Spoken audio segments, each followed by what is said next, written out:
Amados, vamos dar sequência. Deus tem nos dado graça, né?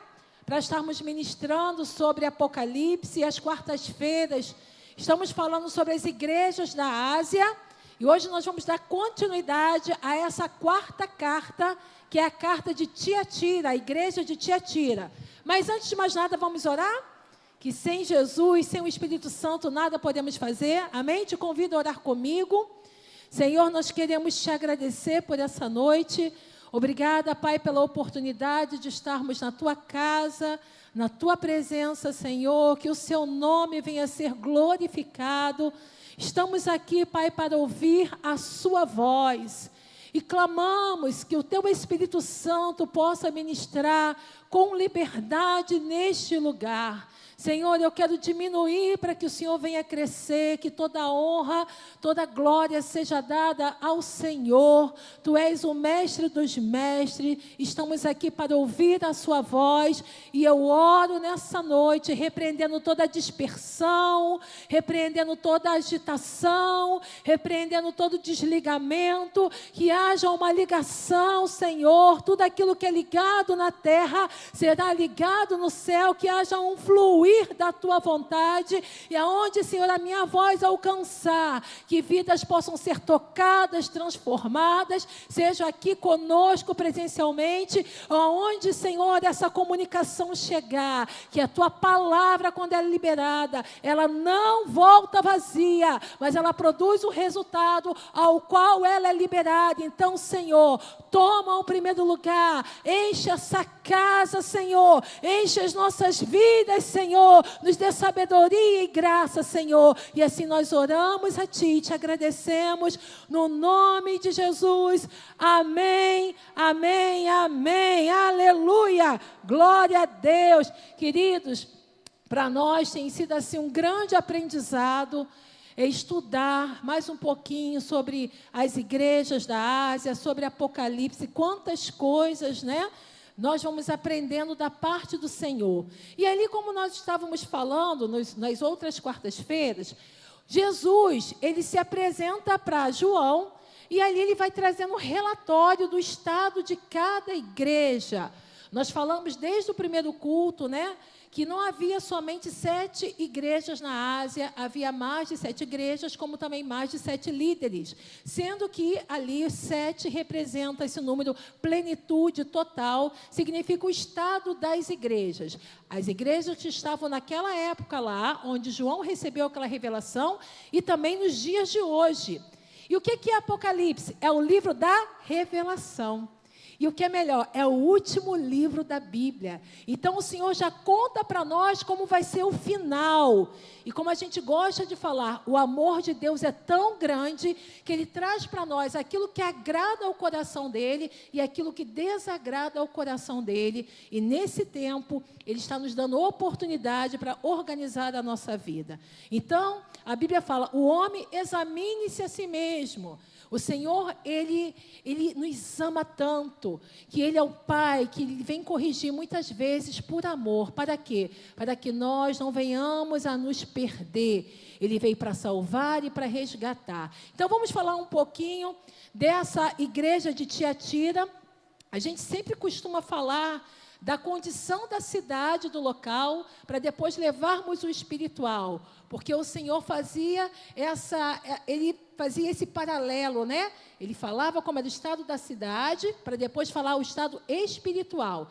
Essa cidade, apesar dessa carta, a igreja de Tiatira ser a maior carta que nós vamos ver dentro das 7 cartas, mas a cidade era de menor importância no sentido assim, de reconhecimento.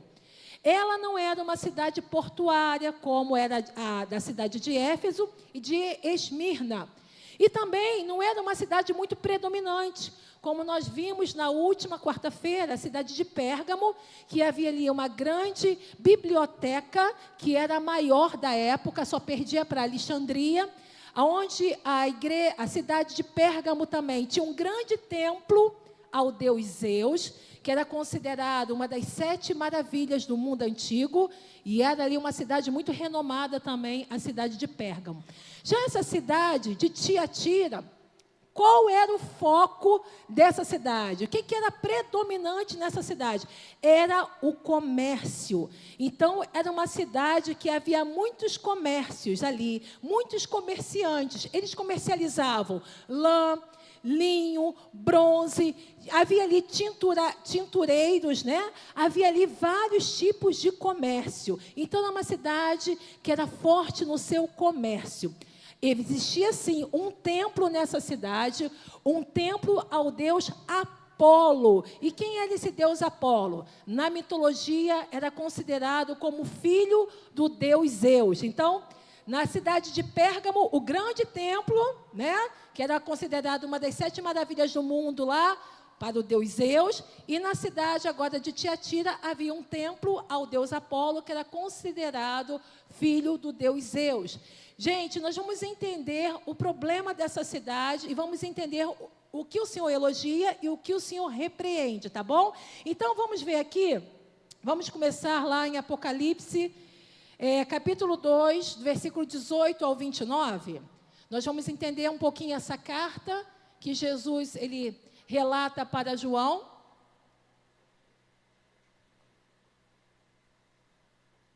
Ao anjo da igreja em Tiatira, escreva. Só lembrando, quando o Senhor falava assim, ao anjo da igreja, ele estava direcionando esta carta para o líder daquela igreja. Agora, pastora, quem era o líder da igreja de Tiatira? Não se sabe o certo, mas acreditam-se que uma mulher chamada Lídia, que ali ela era uma comerciante de púrpura, que quando estava em Filipos, ao ouvir a pregação de Paulo, ela se converte. Então, só para não ficar em minhas palavras, a gente vai dar uma puladinha agora para Atos, capítulo 16, versículo 14 e 15. Os historiadores acreditam que essa mulher, ao se converter, ela que levou o cristianismo para a cidade de Tiatira, tá? E a gente vai ver esse relato aqui no livro de Atos. Atos 16, versículo 14 ao 15. E certa mulher chamada Lídia, da cidade de Tiatira, vendedora de púrpura, temente a Deus, nos escutava. O Senhor lhe abriu o coração para que estivesse atenta ao que Paulo dizia. Depois de ser batizada, ela e toda a sua casa nos fez este pedido: se julgam que eu sou fiel ao Senhor, venham ficar na minha casa, e nos constrangeu a isso. Então, ela estava em Filipos, fazendo ali, né, era uma comerciante, ela estava levando ali o seu comércio de púrpura. Ao escutar a pregação, Paulo pregando, ela se converteu e ela pediu para que eles fossem com ela até a sua casa levar a palavra de Deus. Então, acreditam-se os historiadores que essa mulher Lídia, que era a que levou o cristianismo para a cidade de Tiatira. Vamos voltar então para Apocalipse capítulo 2, lá no versículo 18. E nós estamos introduzindo nessa carta aqui como o Senhor está se apresentando a essa igreja. Ao anjo da igreja em Tiatira, escreve. Agora preste atenção nessa introdução dessa carta. Essas coisas diz o Filho de Deus, que tem olhos como chama de fogo e os pés semelhantes ao bronze polido. Olha que interessante. Cada carta o Senhor se apresentava de uma forma. Jesus está se apresentando agora para essa igreja, falando assim: quem está falando com vocês é o Filho de Deus. Ele está falando para eles: eu sou o verdadeiro Filho de Deus. Vocês lembram que nós falamos que nessa cidade de Tiatira tinha um templo ao deus Apolo? E pela mitologia, Apolo era considerado filho do deus Zeus, que era considerado deusão. Mas Jesus está se apresentando para essa cidade, falando: quem é o verdadeiro Filho de Deus? Sou eu. E outra coisa, eu sou aquele que tem olhos como chama de fogo. Eu sou o Deus que tudo vê. Eu sou o Deus Todo-Poderoso, com os pés de bronze polido. Aleluia. E aqui no versículo 19, Apocalipse 2:19. Conheço as obras que você realiza, o seu amor, a sua fé, o seu serviço, a sua perseverança e as suas últimas obras mais numerosas do que as primeiras. Líderes, nós estamos falando um detalhe das cartas em todos os cultos às quartas-feiras. Pega isso. O Senhor primeiro elogiava, amém? Ele trazia ali o elogio, a parte boa. Depois ele trazia a exortação. Nós temos que aprender com o mestre dos mestres. Você que é um líder de célula, é um líder aí do ministério, quando tiver que corrigir alguém, valorize primeiro os pontos positivos. Amém? Depois vem com a exortação para tratar e depois a solução para o problema ser resolvido. Amém? Então, Jesus aqui já começa elogiando. Havia qualidades nessa igreja que nós vamos ver mais profundo. Versículo 20 agora.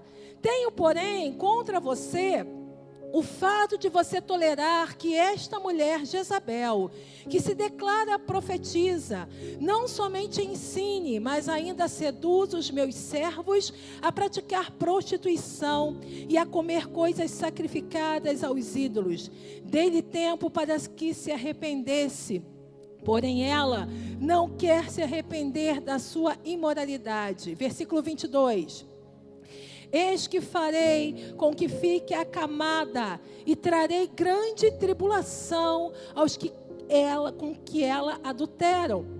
Caso não se arrependam das obras que ela incita, matarei os seus filhos e todas as igrejas saberão que eu sou aquele que sonda mentes e corações e retribuirei cada um de vocês segundo as suas obras. Versículo 24.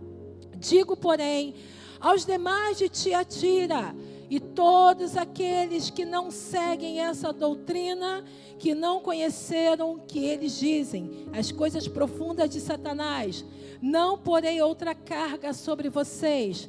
Tão somente conserve o que vocês têm, até que eu venha. Ao vencedor que guardar até o fim as minhas obras, eu lhe darei autoridade sobre as nações, e com cetro de ferro as governará e as reduzirá a pedaços, como se fossem objetos de barro. Assim como também eu recebi a autoridade do meu Pai, eu lhes darei ainda a estrela da manhã. Quem tem ouvidos para ouvir, ouça o que o Espírito diz à igreja. Amados, uma coisa nós não podemos negar: nós temos um Deus justo, amém? Ele fala que Ele é o verdadeiro Filho de Deus, e Ele já começa falando: eu conheço as obras de vocês. Então, diante dessa igreja e diante de todas as igrejas, existem três tipos de crentes, vamos dizer assim. Há aqueles que são fiéis. Então, você que é fiel a Deus, você que está aí, que teme ao Senhor, você que faz a obra do Senhor com todo o coração, por mais que você possa pensar que os homens não estão vendo, não estão reconhecendo o seu valor, saiba que Deus reconhece. Saiba, porque Ele é aquele que sonda mente e coração. Ele é aquele que sabe as nossas obras, aleluia. Então, nós podemos ver que há o tipo do crente que são fiéis ao Senhor. Há aqueles outros que são tolerantes ao pecado. Eles não pecam, mas toleram o pecado. E há outro tipo, que são aqueles que estão vivendo em pecado. Então, aqui nós vamos ver os elogios. Quais foram os elogios que Deus deu para esta igreja? Ela era uma igreja trabalhadora, amém? E nós temos que ser trabalhadores na obra do Senhor.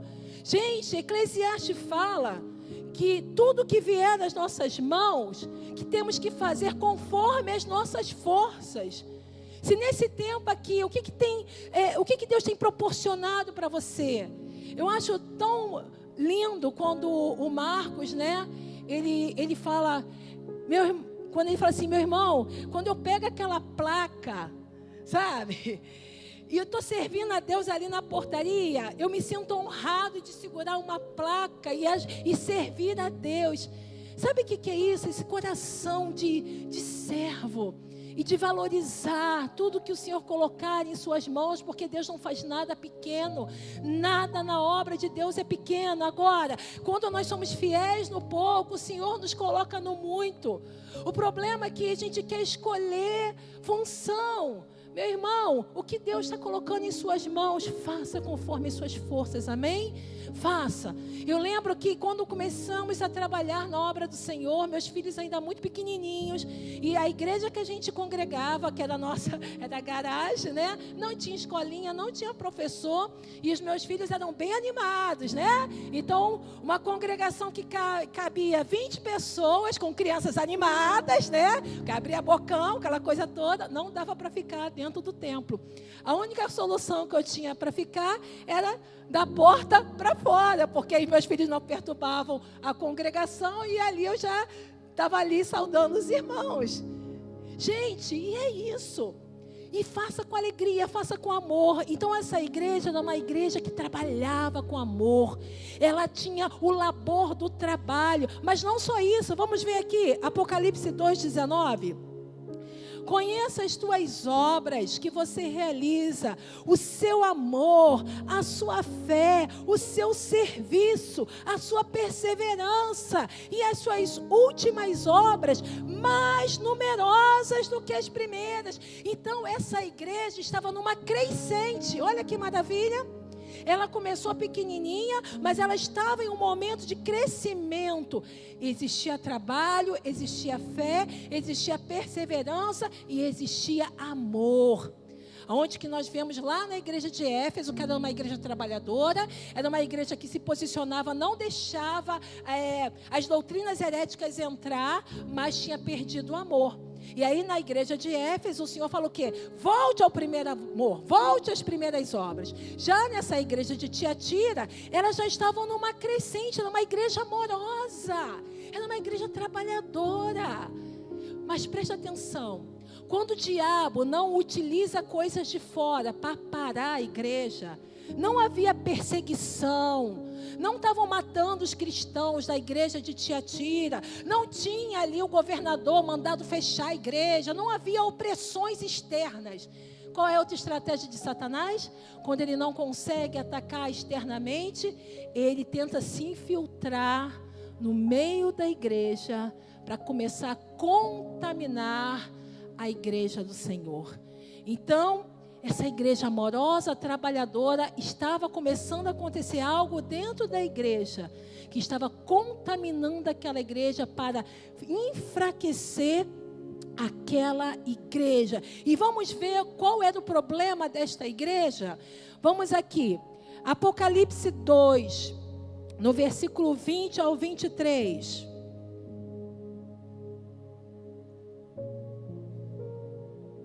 Tenho, porém, contra você o fato de tolerar que esta mulher, Jezabel, que se declara profetiza, não somente ensine, mas ainda seduza os meus servos a praticar a prostituição e a comer as coisas sacrificadas aos ídolos. Deixa eu explicar esse contexto. Essa mulher existia de fato, tá? E essa mulher, ela se dizia profetisa. Não era Deus que a havia consagrado e a ungido como uma profeta. Ela se dizia profetisa. Por quê? Para que aquela palavra que saísse dela, aquela orientação tivesse peso e a igreja temesse. Só que o que ela estava profetizando era algo abominável aos olhos do Senhor. Por que era abominável aos olhos do Senhor? Agora a gente vai entrar no contexto da história da cidade. Vocês lembram o que eu falei? Que o forte daquela cidade era o comércio, eram os comércios, que havia ali o comércio de lã, o comércio de linho, o comércio de púrpura, o comércio de bronze. Essa cidade, elas se organizavam em grêmios. como se fosse sindicato do comércio, para o nosso entendimento melhor. E cada segmento do comércio havia a sua divindade. Então, para que os comerciantes fossem fortes, o que eles tinham que fazer? Fazer parte dessas gremiações, desses sindicatos. Sendo que, para fazer parte dessa gremiação, desse sindicato, eles eram envolvidos em práticas de idolatria à divindade daquela instituição. Então, haviam festas, eles se reuniam para se fortalecer, haviam festas, e essas festas eram voltadas para esses ídolos de cada gremiação, para que pudesse pedir proteção, prosperidade. Cada agremiação tinha a sua divindade, o seu ídolo. E não somente isso, havia ali umas práticas de sensualidade dentro dessas festas. Era algo libidinoso, sensual, que conduzia à prostituição. Era uma festa completamente mundana. E qual era a orientação dessa mulher que se dizia profetisa? Como a grande população dessa igreja de Tiatira, a maioria dos membros dessa igreja de Tiatira eram comerciantes, ela se dizia profetisa falando o seguinte: olha só, se vocês não estiverem juntos com o sindicato, com a agremiação, com um todo, vocês vão ser fadados à falência, vocês vão ficar solitários, vocês vão enfraquecer, vocês vão empobrecer, vocês vão falir. Então ela dizia como se fosse algo da parte de Deus, que era necessário que eles participassem de tudo aquilo ali, aquele banquete, aqueles ídolos, aquelas orgias, para que eles pudessem continuar prosperando na sua vida.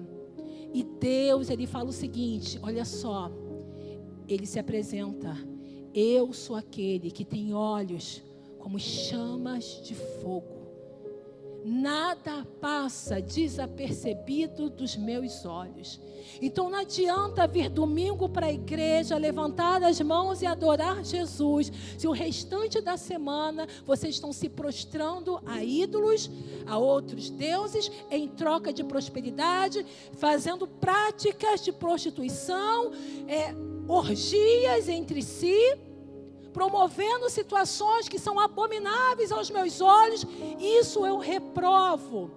E algo que estava acontecendo dentro daquela igreja, era uma igreja amorosa, amém? Elas estavam crescendo em amor, mas o Senhor quer nos orientar a algo muito importante para nós nos dias de hoje. Não confunda amor com tolerância ao pecado, porque o pai que ama, corrige o filho. Quando o pai que diz que ama, mas está vendo o filho indo de mal a pior, passando noites fora de casa, tendo atitudes que você está vendo que vai levar a uma destruição, e você não se coloca, porque eu amo meu filho, e passa a mão na cabeça, isso não é amor. Porque você está induzindo essa pessoa a ir para um fracasso cada vez maior.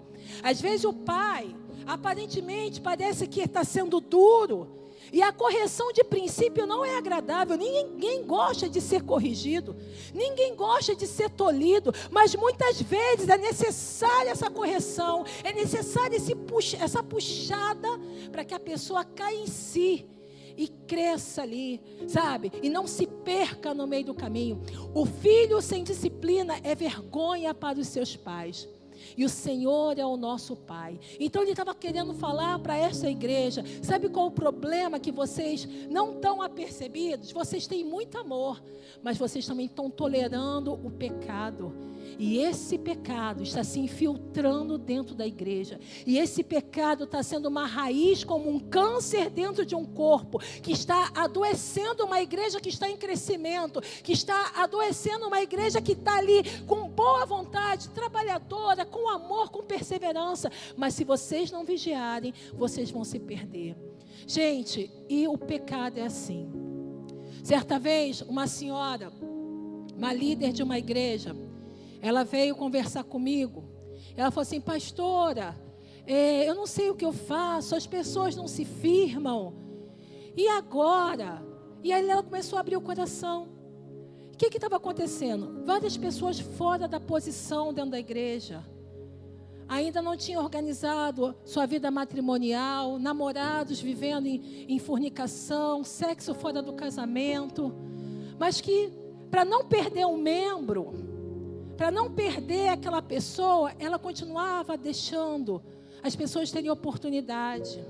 Não, pastora, se eu tirar do louvor, vai sair da igreja. Se eu tirar da dança, vai sair da igreja. Eu falei, minha filha, começa do zero.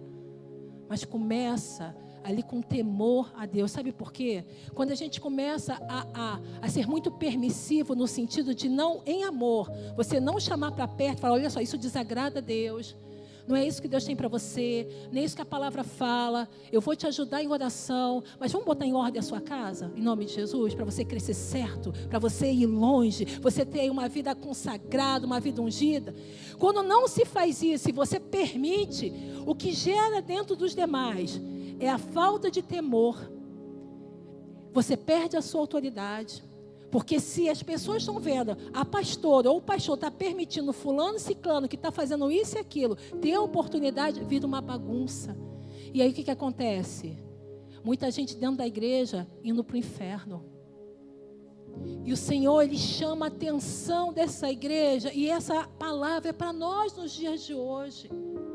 Quantas vezes parece que é duro a gente falar algumas coisas, às vezes numa aula de membresia, numa aula de batismo, às vezes dói meu coração, mas é por amor àquela pessoa. Falei, minha irmã, em nome de Jesus, vamos orar, vamos organizar a sua vida, vamos orar para você se libertar desse vício. Deus não tem isso para você. Arruma a sua casa, abandona isso, amém?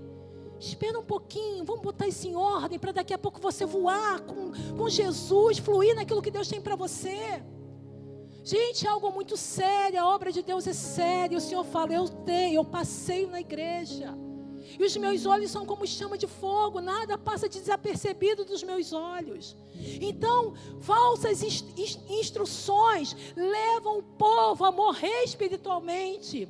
E sabe qual era o problema desta mulher, chamada Jezabel? Sabe o que ela profetizava? Além de falar que as pessoas tinham que participar dessas gremiações para não falir, para que seus comércios não enfraquecessem, ela falava o seguinte: vocês só vão ser fortes se experimentarem o pecado. Olha só. Como é que vocês vão dizer que vocês podem vencer o pecado se vocês não experimentarem o pecado? Olha que demônio, gente. Ela induzia as pessoas a se prostituírem, a se prostrarem a ídolos, a se embriagarem, para sentir o peso do pecado, para dizer agora, eu vou conseguir vencer isso aí. E muitos se perderam. É mais fácil, irmão, a pessoa se perder. Quantas pessoas, às vezes, ainda num processo de libertação, aí fala assim, não, eu só vou beber socialmente, só para ganhar o meu amigo para Jesus, só vou naquela festinha, e daqui a pouco fica no mundo. E é assim que o diabo vai trabalhando. Ele vai se infiltrando de uma forma sutil e vai enfraquecendo a muitos. Mas olha o que o Senhor fala aqui, olha que repreensão. Ele fala aqui no versículo 21. Dê-lhe tempo para que se arrependesse. Irmãos, enquanto Deus está falando, é longanimidade. Enquanto o Senhor está falando, é amor. Enquanto o Senhor está falando, é o tempo da correção. Então o Senhor, Ele não tem prazer na morte do ímpio. Ele não tem prazer quando um filho se perde. Ele tem prazer quando uma pessoa cai em si, se arrepende, pede perdão, organiza a sua vida, coloca a sua vida no altar. Aleluia. Ele não tem prazer, irmãos. Mas Ele fala, eu estou dando tempo para vocês. Eu estou falando, arruma a sua casa, bota a sua vida em ordem. Dê-lhe tempo para que se arrependesse. Porém, ela não quer se arrepender da sua imoralidade. Tem pessoas que não querem. Tem pessoas que falam assim, pastor, não dá para eu ser membro da Ibrejo. Eu quero levar a minha vida do jeito que eu quero. Não querem. Mas só que todas as nossas decisões têm consequências. Amém? Se temos boas decisões, vamos ser bem-sucedidos. Agora, se tivermos más decisões, nós vamos ser destruídos. Não é Deus que é culpado, é um posicionamento nosso diante da palavra, diante daquilo que Ele revela. Ele fala, eu tenho os olhos como chama de fogo. Eu trago luz diante de uma escuridão. Aleluia. Gente, é muito sério. Ele fala aqui no versículo 22... porque ela não se arrependeu, ela não quis se arrepender. Olha o que ele fala aqui: eis que farei com que fique acamada, trarei grande tribulação aos que com ela adulteram, caso não se arrependam das obras que ela incita. A cama que era de prostituição seria a cama que aquela mulher iria ficar prostrada doente. Ele usa o mesmo instrumento, o mesmo elemento que ela se prostituía, a cama que ela se prostituía, que levava outras pessoas a se prostituírem. Agora seria o local que muitos iam cair doentes.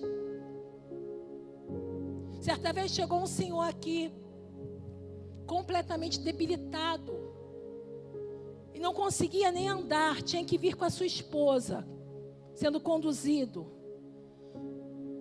Os médicos não sabiam mais o que fazer com ele. Com condições, já tinha feito vários exames, ido em vários médicos especialistas. E no gabinete com o pastor Luiz, Deus revelou ao pastor a raiz daquele problema, daquele senhor. Ele era um obreiro de uma igreja, fazia evangelismo como obreiro, mas naquela posição de obreiro, botou na mão na cabeça dos outros para expulsar demônio, ele estava traindo a sua esposa. Irmão, o diabo não tem legalidade contra os servos de Deus. Você está na posição, ele não tem lugar. Agora, se der brecha, a palavra fala que Satanás, ele anda ao derredor, bramando como leão, buscando a quem possa tragar. Porque muitos estão doentes dentro da igreja, porque muitos estão dizendo, porque é pecado, é legalidade de pecado. E o diabo entra e ele não pede licença, é uma brechinha, ele mete o pé e arromba, meu irmão. Ele faz uma bagunça. Aquele homem bem instruído, bem empregado, o cara com uma casa, sabe, bem localizada, não conseguia nem andar sozinho, tinha que ser arrastado pela esposa. Até que ele reconheceu a sua falha, confessou o seu pecado, pediu perdão a Deus, se humilhou diante de Deus ali. O pastor fez com ele uma campanha de 7 dias de oração. E para a glória do nome do Senhor, aquele homem se restabeleceu. No final das campanhas, das semanas, ele já vinha de longe dirigindo o seu carro, já caminhando normalmente, já com a sua consciência mais restaurada. Deus dá oportunidade. Mas tem muitos que ainda estão brincando com Deus. E as consequências vêm. Querido, sabe qual a função de Satanás? Roubar, matar e destruir. Só que a igreja tem que estar ligada. Tem que estar atenta. Ele não brinca de ser diabo, só que tem muitos brincando de ser crente. Então ele fala para essa igreja, vocês estão tolerando algo que eu não aprovo. E está tendo consequência. Versículo 23. Matarei os seus filhos, e todas as igrejas saberão que eu sou aquele que sonda mentes e corações. Retribuirei a cada um de vocês segundo as suas obras. Queridos, esses filhos aqui podem ser filhos naturais de Jezabel, dessa mulher chamada Jezabel, dessa igreja de Tiatira, ou pode ser os discípulos que ela fez no decorrer da sua vida lá dentro da igreja. Mas todos aqueles que estavam seguindo o caminho de Jezabel iriam sofrer consequências. E essas consequências iam ser notórias para as demais igrejas. Para quê? Para que houvesse um temor. E é muito triste quando a gente vê um líder caindo. Não é isso? O que traz? Traz temor. O que traz para nós? Senhor, me ajuda a completar a minha carreira, me ajuda a fazer a sua vontade. O Senhor permite as coisas aparecerem. Enquanto Ele está falando, enquanto Ele está dando tempo, parece que está oculto aquele negócio, entendeu? Porque Ele quer que a pessoa se corrija, quer que a pessoa coloque a sua vida em ordem, e a pessoa não quer se arrepender. Aí vem a vergonha. Para quê? Para que haja um temor, para que aquilo ali não venha se propagar. Gente, Eu ouvi uma frase, eu esqueci o autor dessa frase, mas ele fala o seguinte: nosso Deus é o intolerante apaixonado. Ele é um intolerante apaixonado porque Ele não tolera o pecado, porque o salário do pecado é a morte. Ele é um intolerante apaixonado porque Ele nos ama de tal maneira que Ele entregou o seu próprio Filho para nos salvar. Ele não quer nos perder para o pecado. Ele não quer nos perder para uma prostituição. Ele não quer nos perder para um vício. Ele não quer nos perder para uma pornografia. Nosso Deus é muito maior do que isso. Aleluia! E Ele nos ama tanto que Ele proporciona para nós a revelação da sua palavra e nos dá tempo para que a gente possa se arrepender. Se há algo em nossa vida que não está ali diante do Senhor, que a gente possa se arrepender enquanto é tempo, colocar a nossa vida no altar e pedir: Senhor, nos dê graça para completar a nossa carreira, nos ajuda, Senhor, a agradar ao Teu Espírito Santo, porque há uma recompensa, meus queridos. O Senhor fala aqui na sua palavra,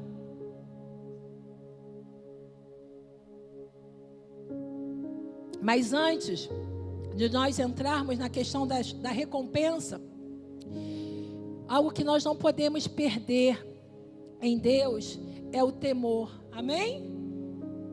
A igreja, ela não pode perder do temor. Nós não podemos perder do temor. O que é o temor, pastora? É o pavor de Deus?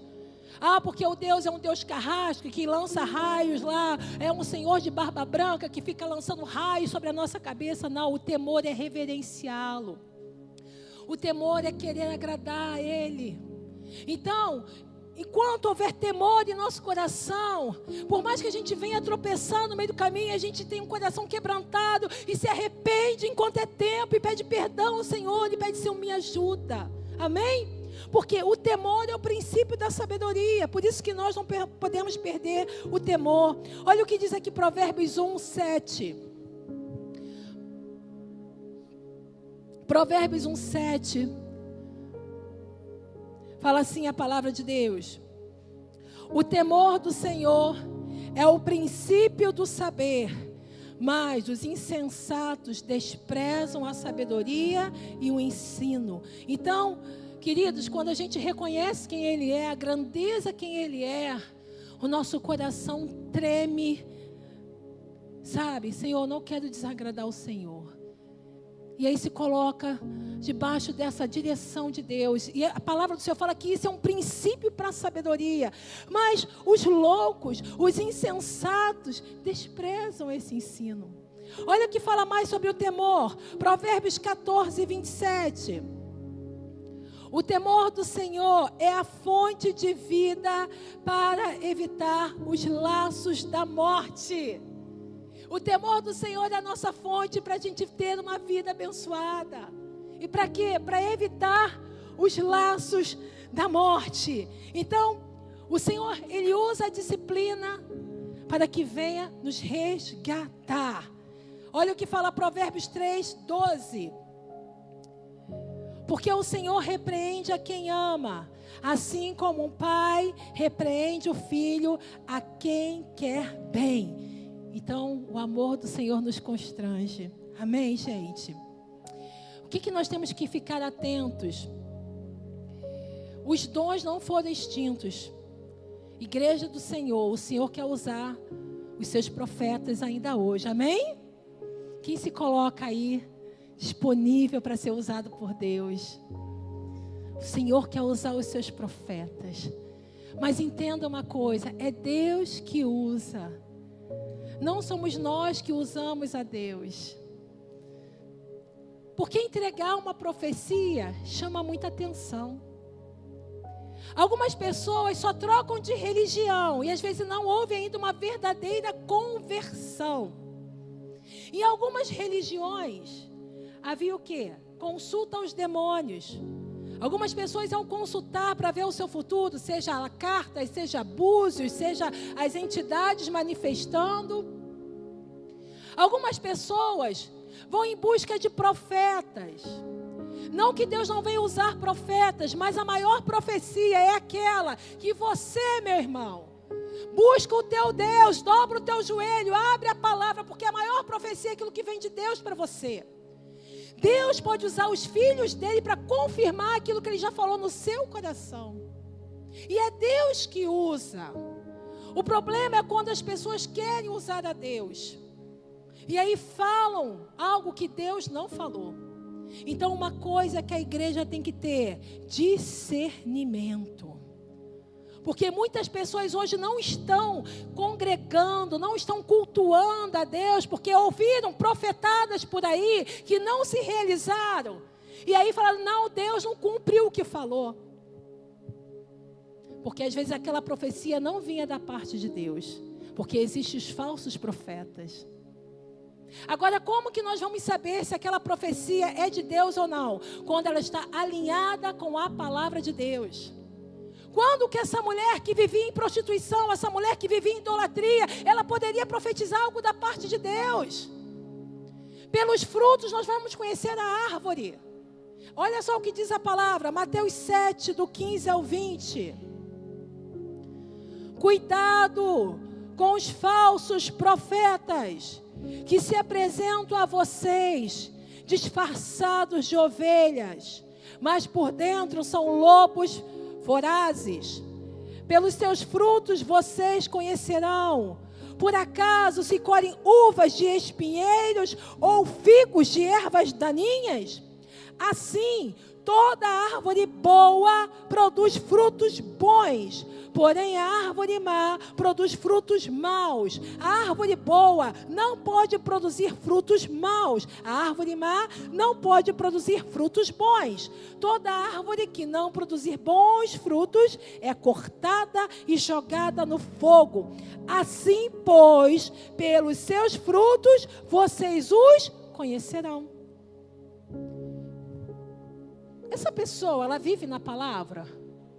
Ela é uma cristã de verdade?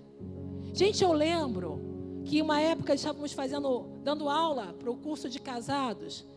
E a gente estava ali com um casal bem atribulado. E daqui a pouco aquela senhora me chama do lado e fala o seguinte assim para mim: pastora, eu fui numa congregação e a irmã Mariazinha, canela de fogo, entregou para mim uma profecia, foi batata. É isso mesmo. Eu falei: que profecia? Não, ela falou que Deus está levantando um homem para mim. A mulher era casada. E que esse homem passa todo dia lá no meu trabalho. E que esse homem vai mudar a minha vida. E é verdade, pastora. Ela acertou em cheio.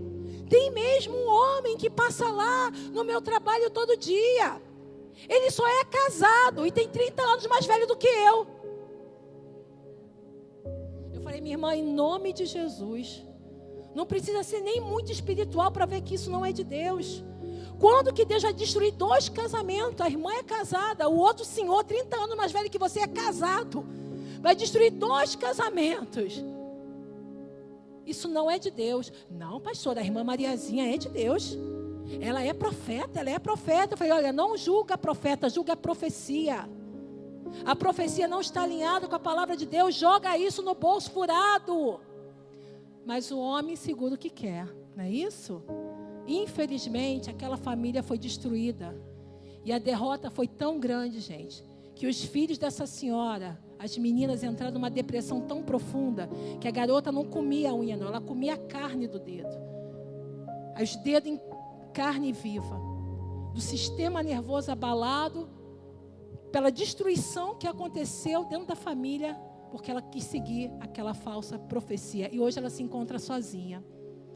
Então, pelos frutos, conhece-se a árvore. Isso é de Deus? Não é de Deus? Joga no bolso furado. E nós temos que ter discernimento. Gente, nós temos que amar a todos, mas não podemos tolerar o pecado. Amém? Se dentro da igreja você está percebendo que alguém, infelizmente, está emprestando a boca para o diabo para entregar profecias que não é de Deus, chama no cantinho com muito amor. Falei: irmã, em nome de Jesus, isso não testificou. Me perdoa, mas não permite, irmão. Porque, olha o que diz a palavra, Mateus 10, 16.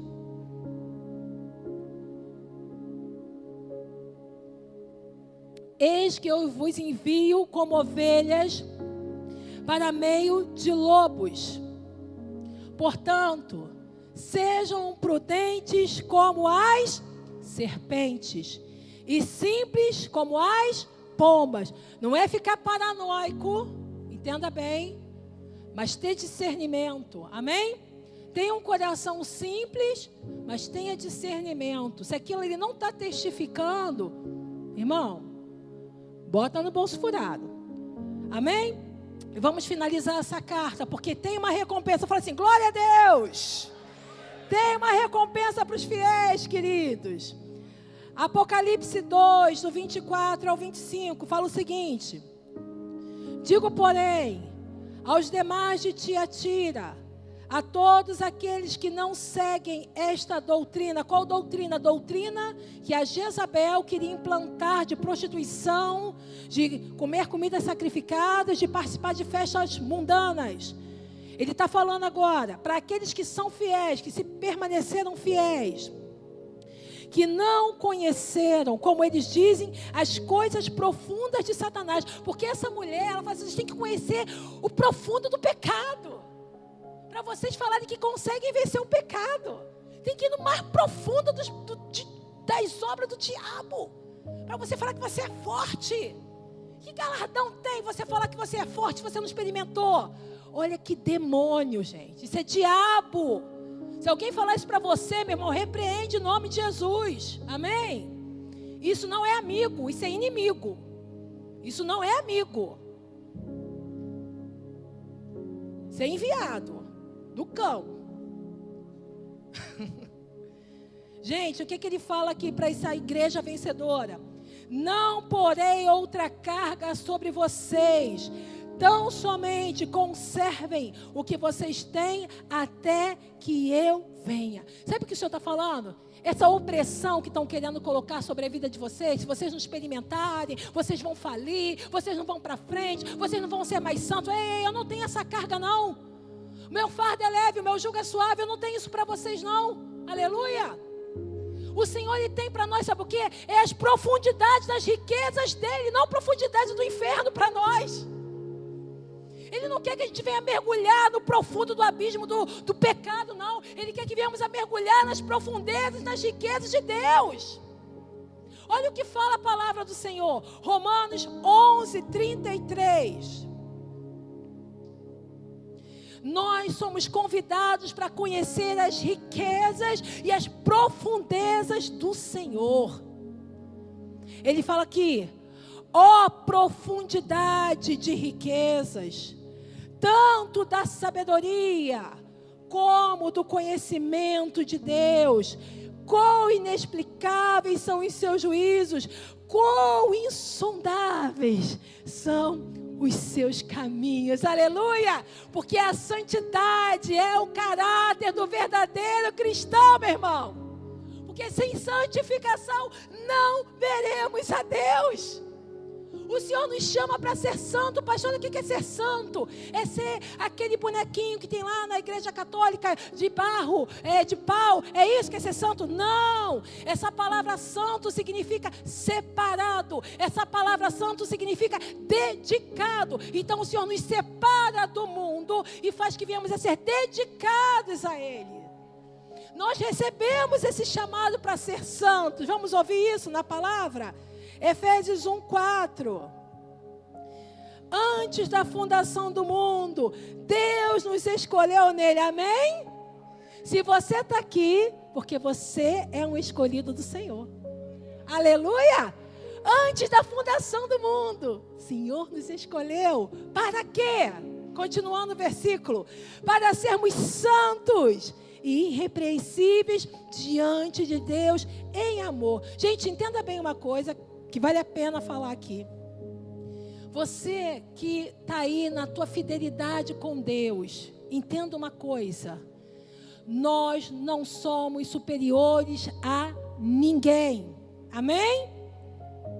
Nós temos que entender que não temos que ter comunhão com o pecado, mas não podemos olhar ninguém de cima para baixo, Porque se estamos aqui é pela graça e o favor de Deus.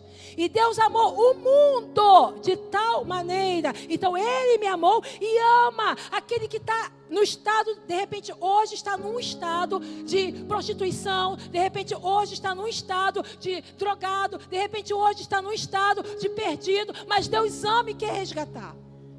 Então não é porque hoje você está ali numa vida de dedicação a Deus, de integridade com Deus, que você é melhor do que ninguém, porque quem nos sustenta é o Senhor. Amém? E é pela graça que estamos aqui. Aleluia! Então nós não somos melhores do que ninguém. Agora também não podemos nos envolver com as rodas dos escarnecedores. Amém? Fazer das mesmas práticas, porque isso Deus condena. Estão entendendo a diferença? Temos que amar as pessoas, mas não praticar o pecado que de repente elas praticam, porque isso não agrada a Deus. Aleluia! Porque nós fomos chamados para sermos dedicados ao Senhor. Sem santificação, ninguém verá a Deus. Hebreus 12, 14. Vamos lá, para não ficar em minhas palavras. Hebreus 12, 14. Procurem viver em paz com todos e busquem a santificação, sem a qual ninguém verá o Senhor. Aleluia! Porque muitas pessoas que estão dentro da igreja não sentem a presença de Deus, não se quebrantam, não entendem, às vezes lê a palavra, não entende nada, ora, não sente nada, entra e sai da igreja, não sente nada.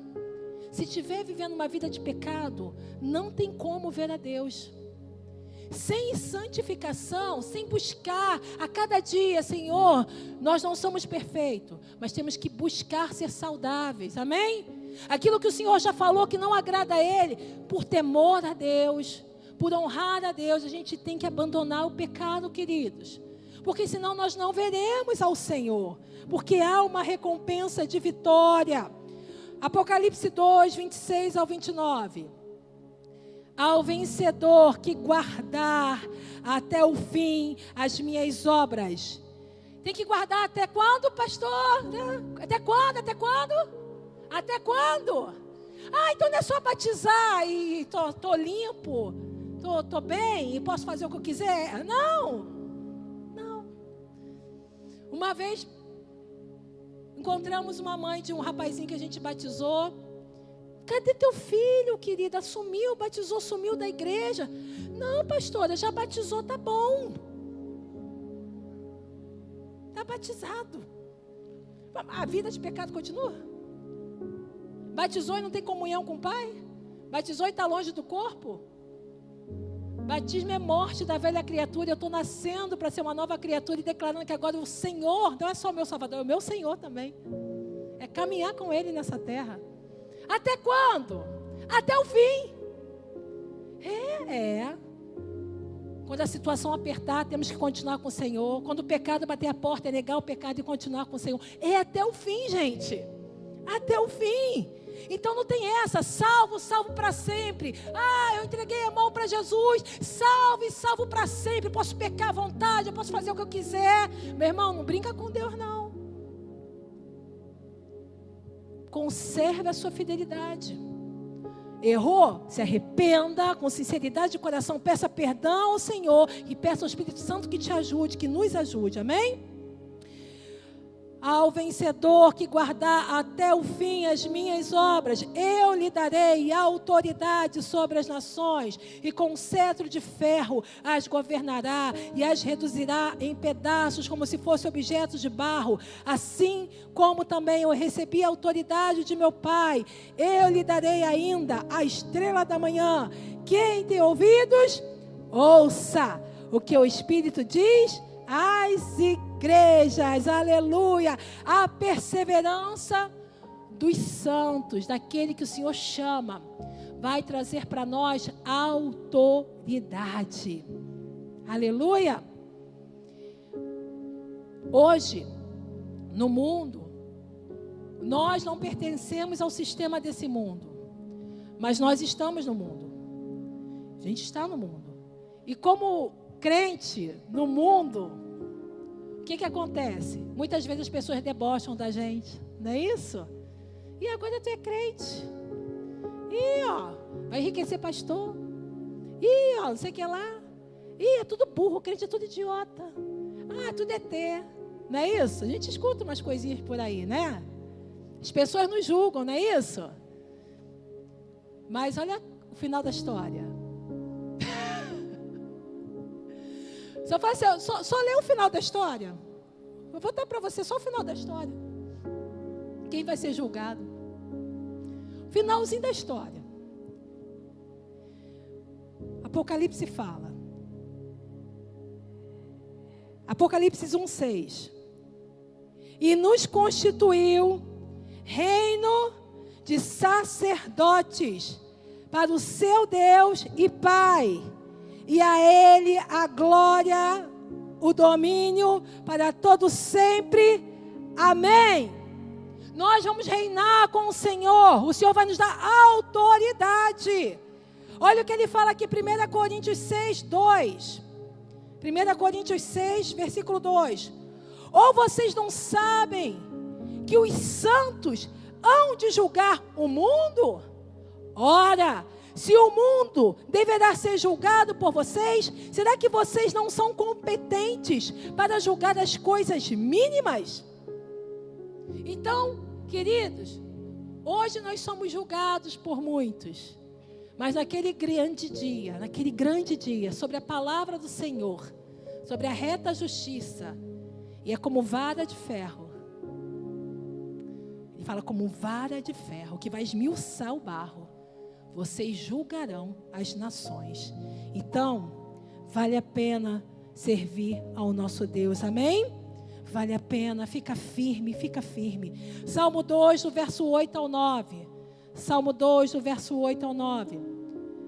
Peça, e eu lhe darei as nações por herança, e as extremidades da terra por sua possessão. Com a vara de ferro você quebrará e as despedaçará como o vaso do oleiro. Aleluia. E o Senhor fala que Ele vai fazer com que venhamos a ter contato com a estrela da manhã. Quem é a estrela da manhã, gente? Ah, meu Deus. Muito lindo, né? Vamos finalizar então essa palavra. Apocalipse 2, versículo 28. Assim como também eu recebi a autoridade de meu Pai, eu lhe darei ainda a estrela da manhã. Pastora, quem é a estrela da manhã? Quem é a estrela da manhã, gente? Jesus. Imagina você lá, andando lado a lado com Jesus. Eita glória, meu Deus. Ele fala aqui, ó, Apocalipse 22:16. Eu, Jesus, enviei o meu anjo para dar testemunho destas coisas a vocês nas igrejas. O que ele é?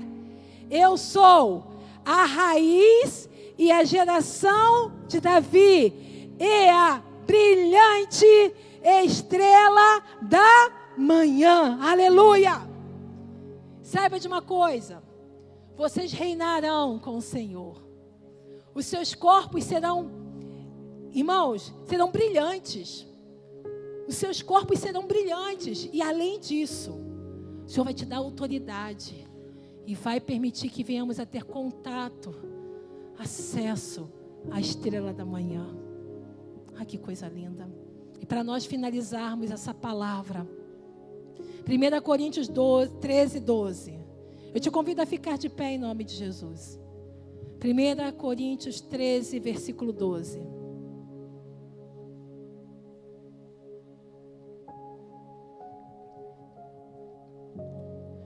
Paulo declarando essa carta. Porque agora vemos como num espelho, de forma obscura. Depois o quê? Como é que veremos ao Senhor? Face a face. Agora, o meu conhecimento é incompleto. Depois, conhecerei como também sou conhecido. Ao vencedor, receberá a autoridade, receberá a brilhante estrela da manhã. Feche os teus olhos em nome de Jesus. O Senhor passeia em meio à igreja. E Ele fala que Ele é o Filho de Deus. Que tem olhos como chama de fogo, os pés com latões reluzentes. Ele vem passeando sobre a sua igreja. E Ele sonda mente e coração. E Ele fala: eu estou dando tempo para que venha se arrepender. Oh Senhor, nós oramos a Ti nessa noite. Senhor, perdoa os nossos pecados. Perdoa, Senhor, as nossas falhas, as nossas transgressões. Nós queremos nos humilhar diante da Tua presença santa e poderosa, porque os Teus olhos tudo vê, nada ficou oculto diante dos Teus olhos. Se nos escondermos no mais alto monte, ali o Senhor está. Se no mais profundo abismo, ali o Senhor nos encontrará também. Porque o Senhor nos sonda e nos conhece. O homem só vê por fora, mas o Senhor vê por dentro. O Senhor sonda mente, coração e intenção, Senhor. Ah, Senhor, como Davi certa vez orou.